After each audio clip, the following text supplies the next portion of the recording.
मिंबर नूर पर जलवेदार उलमाए किराम शुराए मुअज़्ज़ज़ सामीन किराम अस्सलामु अलैकुम व रहमतुल्लाहि व बरकातुहू।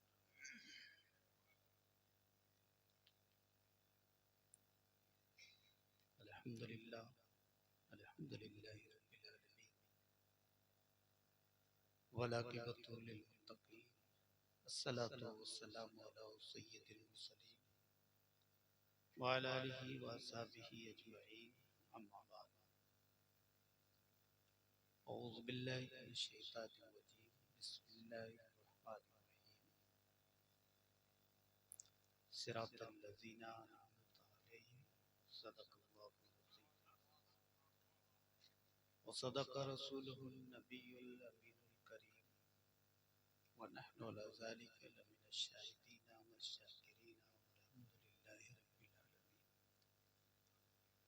एक बार अक़ीदत और मोहब्बत के साथ दरूद पाक पढ़ लें। अल्लाहुम्मा सल्लि अला सय्यदना व शफ़ीना हबीबना मौलाना मुहम्मदिन व बारिक व सल्लिम सलातन व सलामन अलैका या रसूल।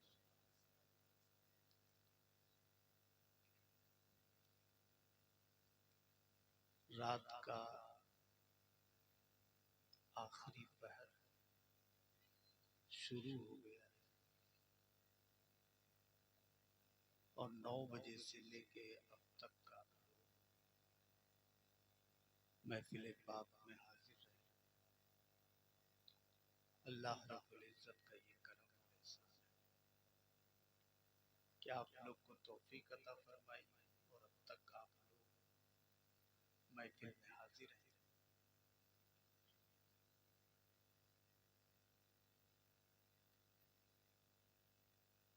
जलसा तो तकरीबन खत्म हो चुका है।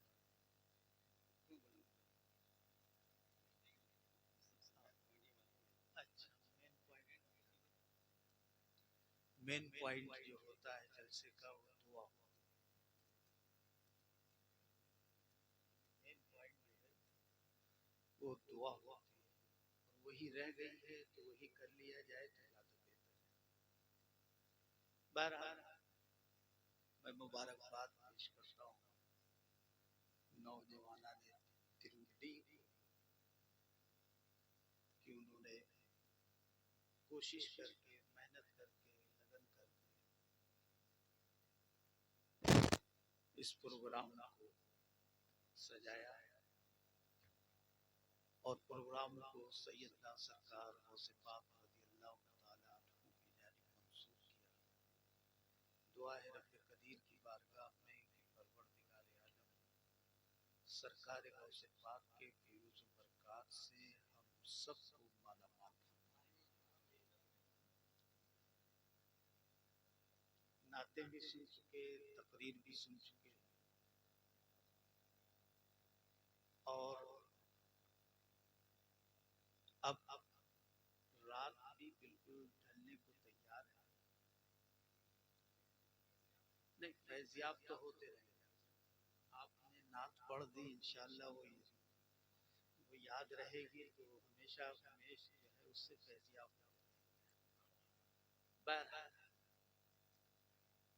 बस 2-3 बातें मैं कह के खुतबा मसनूना के बाद मैंने एक आयत करीमा पढ़ी है, बड़ी मशहूर और मारूफ आयत। हर नमाज में हर रकात में इस आयत को पढ़ा सिरातल लज़ीना अनअमता अलैहिम कि हमें उनके रास्ते पे चला जिनको तूने इनाम से नवाजा।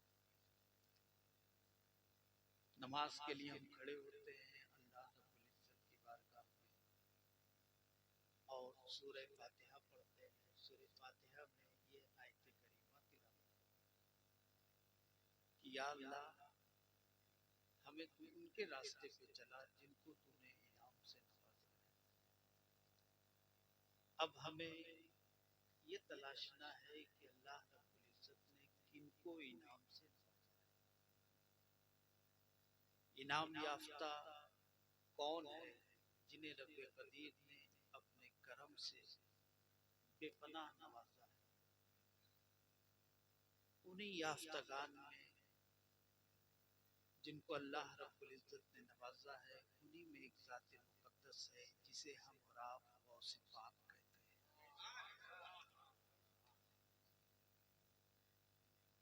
तो हमें उन्हीं की राह पे चलना है। उन्होंने जो अमल दिया, जो तरीका दिया, जो रास्ता दिया, उसी पे चलने के लिए हम दुआ करें। पहले तो हमें ये पता लगाना होगा कि उनका रास्ता क्या है, कि उनका तरीका क्या है।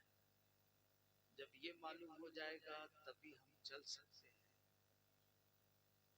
और जलसा हो रहा था, हमारे पेशरो खुतबा ने, उलमा ने बताया कि गौसे पाक का रास्ता क्या है, गौसे पाक का तरीका क्या है, गौसे पाक ने क्या हमें बताया, उसी पे हमको चलना है।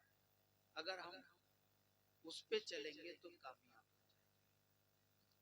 रात भर नारा लगाते रहे या गौसे पाक का दामन नहीं छोड़ेंगे, नहीं छोड़ेंगे, कितना भी कहते रहे। अभी तो मैं हकीकत में कहता हूँ दिलकश भाई कि हमने सही करके पकड़ा ही नहीं है कि हम छोड़ने का दावा करते हैं।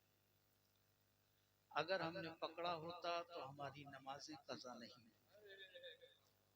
अगर हमने पकड़ा होता तो हम एक दूसरे की ग़ीबत नहीं, अगर हमने पकड़ा होता तो एक दूसरे से नफरत नहीं, अगर हमने पकड़ा होता तो अपने छोटे भाई पे हम जुल्म न, अगर हमने पकड़ा होता तो किसी का हक न मार, अगर हमने पकड़ा होता तो किसी की बुराई न कर, अगर हमने पकड़ा होता तो अपने वालिदैन की बेइज्जती न कर, अगर हमने पकड़ा होता तो किसी की पीठ पीछे बुराई नहीं, अगर हमने पकड़ा होता तो गुनाहों की तरफ हमारे कदम नहीं, अगर हमने पकड़ा होता तो किसी के बारे में हम हसद नहीं, अगर हमने पकड़ा होता तो किसी को देख के हमारा दिल जलता नहीं, अगर हमने पकड़ा होता तो किसी को देख के जलने के बजाय दिल से दुआ निकलती कि अल्लाह तूने इसे कामयाबी अता फरमाई है, इसके सदके में मुझे भी कामयाब कर।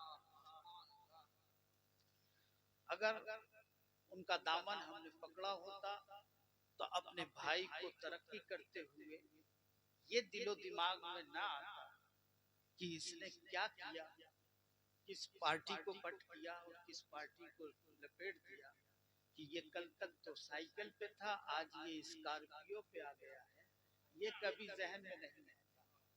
और अगर उनका दामन हमने पकड़ा होता तो हम ये देखते कि कल ये साइकिल पे था, आज स्कॉर्पियो पे आ गया है, हाथ उठा के रब की बारगाह में ये दुआ करते कि या अल्लाह आज तूने इसे स्कॉर्पियो दी है, कल इसे हवाई जहाज दे दे, मुझे स्कॉर्पियो दे दे।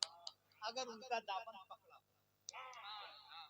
अगर उनका दामन पकड़ा होता। और अजीब बात है गुलाम रसूल भाई, चाय अपनी, कुर्सी अपनी, दहलीज अपनी, सब कुछ अपना, और हम अपनी चौखट में बैठ के चाय पी रहे हैं, चाय भी अपनी है, सब कुछ अपना है। मगर इत्तेफाक से गुलाम भाई गुजर गए इधर से अच्छी वाली मोटरसाइकिल से, तो वही दिल में ये आता है, यार लगता है कि कुछ इसने गड़बड़ किया है, कल तो साइकिल पे था और आज नई मोटरसाइकिल पे, चाय भी अपनी, सब कुछ अपना। और इतना दिमाग में दिल में लिया, हसद हो गया, जलन हो गया। मुझे आप ये बताइए कि आपके सोचने से क्या ये मोटरसाइकिल से साइकिल पे आ जाएगा? अगर गुलाम रसूल भाई स्कॉर्पियो पे चल रहे हैं, मेरे ये सब सोचने से कि लगता है कि इन्होंने किसी पार्टी को दबा दिया या किसी को खेल दिया या इसकी टोपी उस पे उड़ा दी और ये आज मोटरसाइकिल के बजाय स्कॉर्पियो पे चल रहे हैं। इस हसद और जलन से अगर ये स्कॉर्पियो पे से साइकिल या मोटरसाइकिल पे आ जाए तो बेहतर है, लेकिन आते हैं नहीं। देने वाला अल्लाह, ईमान हमारा यह है कि वो अता करता है और जिसे जितना चाहता है वो देता है। और वह जब देने पे आ जाएगा तो पूरा झारखंड क्या पूरी दुनिया रोक लेगी तो रुक नहीं सकता है, वो अता करके रहेगा, वो दे के रहेगा। और जब वो दे रहा है तो आपके जलने से उस पर कोई फर्क नहीं पड़ेगा। फर्क तो आप पर पड़ा है कि बिला वजह चाहे भी अपनी सब भी कुछ अपना हो, गुना अपने सर आपने मोड़। अगर उसी वक्त हाथ उठा के दुआ करते कि यार तूने मेरे भाई को तरक्की दी है, इसके सदके में मुझे भी तरक्की दे। मेरे आका नबी करीम सल्लल्लाहु अलैहि वसल्लम फरमाते हैं, फिर कभी इंशाल्लाह आएंगे तो तकरीर करेंगे, आज थोड़ी सी। मेरे आका फरमाते हैं कि एक मोमिन अगर मोमिन के लिए दुआ करता है तो दुआ कबूल करना ना करना ये तो अल्लाह रब्बुल इज्जत की मर्जी, उसके मर्जी है वो कबूल करे या ना करे। लेकिन अगर किसी मोमिन ने किसी मोमिन के लिए दुआ की है तो उस पे अल्लाह रब्बुल इज्जत सवाब जरूर अता फरमाता है। तो दुआ कबूल हुई कि ना हुई वो अलग बात है, लेकिन सवाब तो मिल जाएगा, आपके नेकियों में इजाफा तो हो जाएगा। तो किसी के जलने से फायदा है, किसी से नफरत करने से फायदा है। सैयदना सरकार गौसे पाक की जिंदगी हो या किसी भी बुजुर्ग की जिंदगी हो, उनकी जिंदगी का मुताला करेंगे तो आपको यही मिलेगा कि टूटे हुए दिलों को जोड़ना उनका काम था, गिरते हुओं को उठाना उनका काम था, बेसहारों का सहारा बनना उनका काम था, बेआबरुओं को आबरू अता करना उनका काम था, मुसीबत ज़दों को मुसीबत से निकालना उनका काम था, वो बेसहारों का सहारा बनना उनका काम था, लोगों की खिदमत करना उनका काम था, लोगों की मदद करना उनका काम था। अब जब हम उनका दामन पकड़ेंगे और उनकी राह तलाशेंगे, उनकी राह पे चलेंगे तो अच्छा काम करने की हमें भी आदत पड़ेगी और लोगों की मदद करने की हमारे। और एक बात सुन, आजकल बुरा भला करना और कहना बहुत आसान है और दिल तोड़ना तो इतना आसान काम हो गया है कि जिसकी कोई हद नहीं। आज वादा किया बोले अभी कर लेंगे, फिर शाम तक पलटे ही नहीं, मोबाइल बंद कर दिया, तुम करते रहो फोन, मोबाइल बंद। तकलीफ होती है कि आप मैंने अगर कारी साहब से वादा कर लिया कि 10 बजे आपसे मुलाकात करनी है या 10 बजे आप आ जाए, अब ये मोबाइल मैंने बंद कर दिया, अब ये फोन कर रहे हैं कि मैं आ रहा हूँ, मैं बता ही नहीं रहा हूँ कि मैं हूँ कहाँ, तो ये आएंगे कहाँ, इनको तकलीफ। हम इसको समझते हैं कि चलो कोई बात नहीं, ये दिल दुखाने वाली बात। एक बात मैं सुनाता हूँ, हजरत हातिम असम रज़ियल्लाहु ताला, बहुत बड़े बुजुर्ग गुजरे। असम के माने अरबी में बहरे, जो कम सुनता है उसको असम कहते हैं अरबी।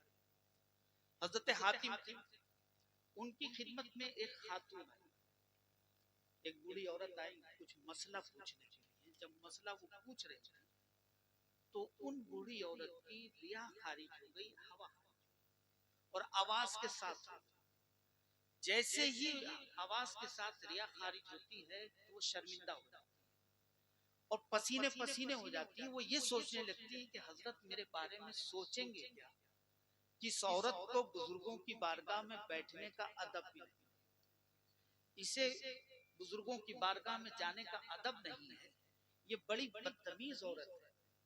ये सोचकर पसीने पसीने हो गए और चेहरा उसका जो है पीला पड़ा।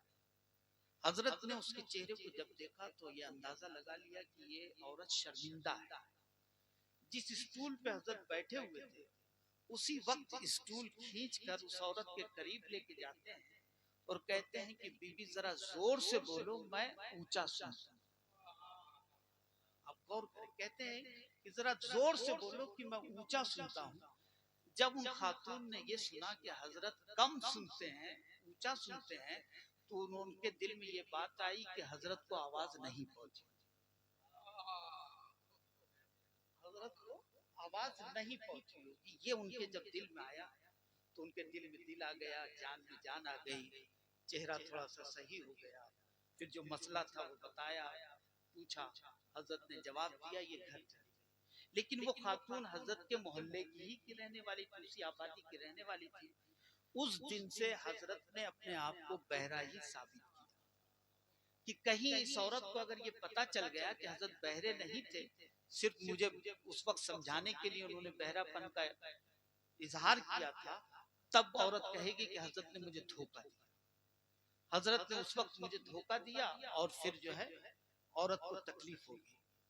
जब तक वो बूढ़ी औरत जिंदा रही, हजरत अपने आप को बहरा साबित करते रहे, और तकरीबन वो बूढ़ी औरत 12 साल तक जिंदा रही, और हजरत अपने आप को बहरा ही साबित करते रहे। जब उस औरत का इंतकाल हो गया, जनाजा गली से निकल गया, दफन कर दिया गया, और लोग वापस आए, तब जमाने को ये पता चला कि हजरत हातिम बहरे नहीं थे, सिर्फ एक खातून का दिल रखने के लिए कि कहीं उसका दिल टूट ना जाए, अपने आप को इतनी बड़ी मुसीबत में डाल दिया, अपने आप को इतनी बड़ी मुसीबत में डाल दिया था कि अपने आप को बहरा। मेरे अजीज दोस्तों, हम बुजुर्गों की प्रोग्राम तो करते हैं, नारे लगाते हैं, बुजुर्गों को मानते हैं, लेकिन बुजुर्गों की सीरत पर कभी अमल करने की कोशिश नहीं करते।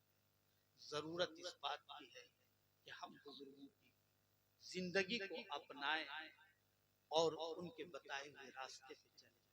अल्लाह रब्बुल इज्जत ने इन्हें इनाम से नवाजा है, और इन्हीं के रास्ते पे चलने के लिए हम हर नमाज में दुआ करते हैं, ए परवरदिगार हमें उसके रास्ते पे चला जिसको तूने इनाम से नवाजा है। उसमें चाहे सरकार गौसे पाक की जात मुकद्दस हो, कि गरीब नवाज की जात हो, मखदूम सिमना की जात हो, हुजूर मुजाहिद मिल्लत की जात मुकद्दस हो, सरकार आला हज़रत की जिंदगी हो, हुजूर हाफिज़ मिल्लत की जिंदगी हो, हुजूर मुफ्ती आज़म हिंद की जिंदगी हो, मखदूम सिमना की जिंदगी हो, कुतुबुल अक़ताब की जिंदगी हो, महबूब इलाही की जिंदगी हो, बाबा फरीद की जिंदगी हो, जिस बुजुर्ग की तारीख आप उठाइए, उनकी सीरत पे, किसी भी एक की सीरत पे अगर चलते रहे तो इंशाअल्लाह दुनिया भी कामयाब हो जाएगी और आखिरत भी कामयाब।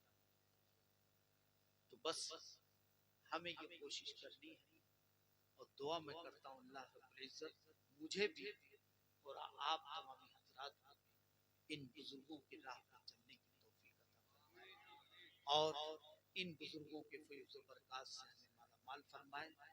और ये जो इमरान अराकीन और जिन लोगों ने प्रोग्राम को सजाया है, अल्लाह रब्बुल इज्जत इनकी खिदमत को कबूल फरमाए, और सरकार गौसे पाक रज़ियल्लाहु ताला अन्हु के फैज़ व बरक़ात से माला माल फरमाए। वमा अलैना इल्ला अल बलाग। अस्सलामु अलैकुम।